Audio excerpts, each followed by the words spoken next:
வணக்கம். என் பேர் முகமது ஜஹீர். நான் ஒரு paediatric occupational therapist. Masters in occupational therapy பண்ணியிருக்கேன் பீடியாட்ரிக்ஸில்.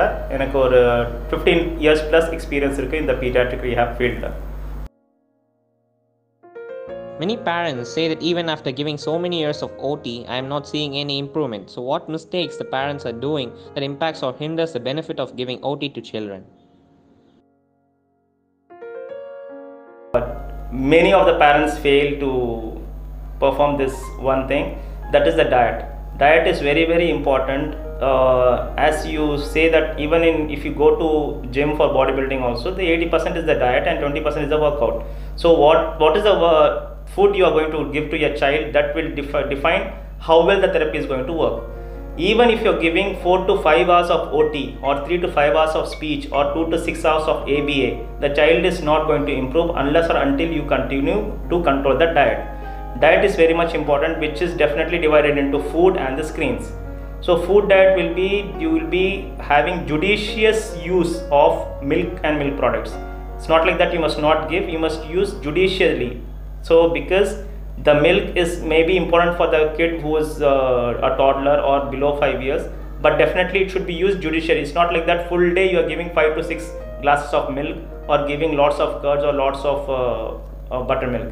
It should be used judiciously. You can consult your pediatrician and you can continue the limited amount of milk and milk products. Number 2 is the white sugar. White sugar is the processed sugar which is very harmful for the child, and it will lead to hyperactivity and sitting tolerance will not be there, response name call will not be there. It will lead to lots of hyperactivity behavior. Third one would be the wheat and maida products. Wheat gluten is there, that is also harmful, and maida should be not be given to the child. Same like biscuits, chocolates, ice cream, junk foods, whichever comes in the packed packets should not be given to the kid. These are the things which will be the food diet. And the second part, which is your screen obsessions, the mobiles, laptops, TVs and the computers. Definitely the screen obsessions has to be gradually reduced. If your child is not able to control it, then you have to stop it abruptly. Even if the child is throwing tantrums or showing disruptive behavior, because most of the parents would have been used that to pursue the child to for the feeding pattern. Whenever the child is going to eat, you will show the tab so that the child will simply sit and eat whatever you are feeding. This is the most dangerous thing parents are practicing. This should be stopped. Even if they are taking 1 mouthful or 2 mouthful without the screen is okay. You must appreciate that. So the basic important thing to be followed is the diet. If you follow the diet properly along with the proper OT and speech sessions, definitely the child will improve. How can OT help reducing behaviors? Okay, so this is a generalized question. What I would like to do is I will pick up one prominent behavior of a kid and work on how to work on the behavior. For example, a child keeps on running. So you can call it as restlessness also, you can call it as poor sitting tolerance also, you can call it as overactivity or hyperactivity per se. So for this child, I already mentioned you when I was discussing in the beginning, in the introduction, that there are 7 senses in our body. So what we are going to talk about this running behavior is the vestibular stimming behavior, vestibular stimulation.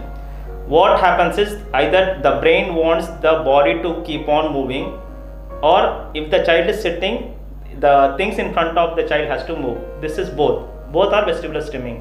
One is a condition where the child keeps on running here and there without sitting continuously, and second thing is the child is addicted to the mobile, the screen obsession.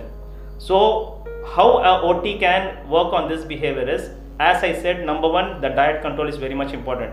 Extra energy giving foods, extra useless processed sugars, milk, sweets, chocolates, biscuits definitely are going to make the child more hyperactive, because the child is intaking so much of energy, abundance of energy. The brain will tell the child to keep running to spend the energy. For further energy expenditure, the child has to keep on running.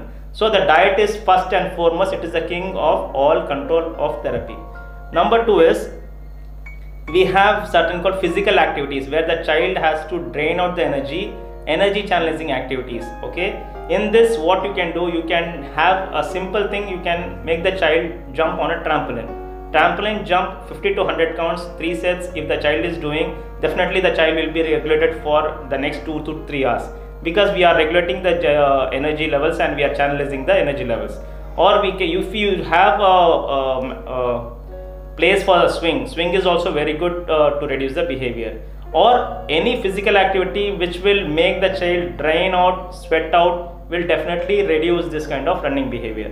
This is what is important. So this one behavior can be tackled in home by making the child do physical activities. What positive talents you see in a child with development delay that parents should concentrate and make their child stars?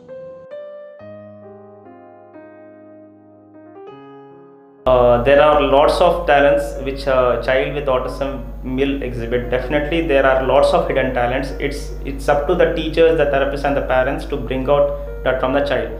Many kids have something called the savant skills, SAVANT, savant skills, where the child will have a hidden talent or skill which is extraordinarily more than normal than a normal child. So, for example, excellent keyboard skills in music or singing or say acrobatics or physical activity, what can be football or hockey or cricket, whatever. Child will definitely have some hidden talent. We have to just make sure that how to knock it up and bring it up. This is what is important. This will be exhibited above 4 years of age.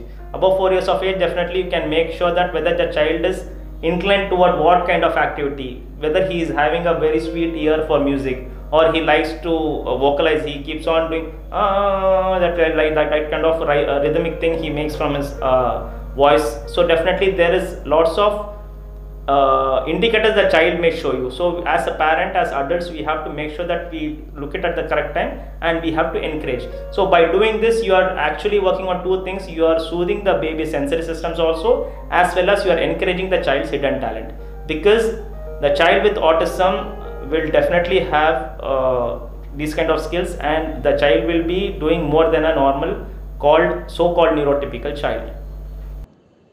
Amazing people with autism and with extraordinary hidden talent. Kim Peek, memorized over 12,000 books, expert on 15 subject areas including music, geography, can read 2 pages at once, left page on left eye and right page on the right eye at the same time. Can memorize 2 pages in 8 seconds. Stephen Wilshire, unable to communicate verbally, called a human camera after he sees a landscape just once, such as from a plane, can draw it perfectly from memory, right down to the number of floors and windows on each building. Check his YouTube links on his works. Few other particularly interesting folks with autism.